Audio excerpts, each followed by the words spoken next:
আসসালামু আলাইকুম। আমরা বিগত অনেক বছর সিওন বাংলাদেশ লিমিটেডে কাজ করতেছি। বিগত আমাদের ঈদের ছুটি দিয়ে তারপর মালিক 9 তারিখের মধ্যে আমাদেরকে ছুটি দিছে 20 তারিখ পর্যন্ত। সেই ক্ষেত্রে মালিক আমাদেরকে না জানা নোটিশ টানাই দিছে এই ফ্যাক্টরি অনির্ধারিতের জন্য বন্ধ, আর চলবে না। তাহলে আমরা এতগুলো লোক যাবো কোথায়? 450 লোক, আমরা কি খাবো, কোথায় যাব? এখন মালিক না জানে আমাদের ফ্যাক্টরি বন্ধ করছে, আমাদের দেনা পাওনা কিছুই দিতেছে না। আমরা তার সাথে অনেক যোগাযোগ করার চেষ্টা করছি, আমাদের স্যাররা আরও লোকরা তাদের সাথে যোগাযোগ করার চেষ্টা করছে, কিন্তু তারা আমাদের সামনে আসে নাই, কোনো কথাও বলে নাই।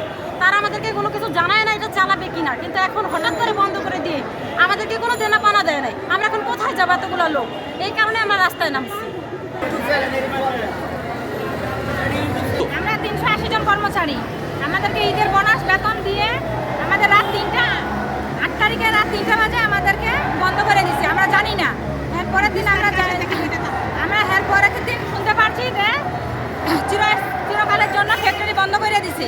আমরা বহুত আন্দোলন করে বেতন নিচ্ছি, আমাদেরকে বেতন দেওয়ার 8 তারিখে আমরা বেতন দিবে কিনা তার ঠিক নেই। তখন আমরা অনেক করে আমাদেরকে বেতন দিচ্ছি।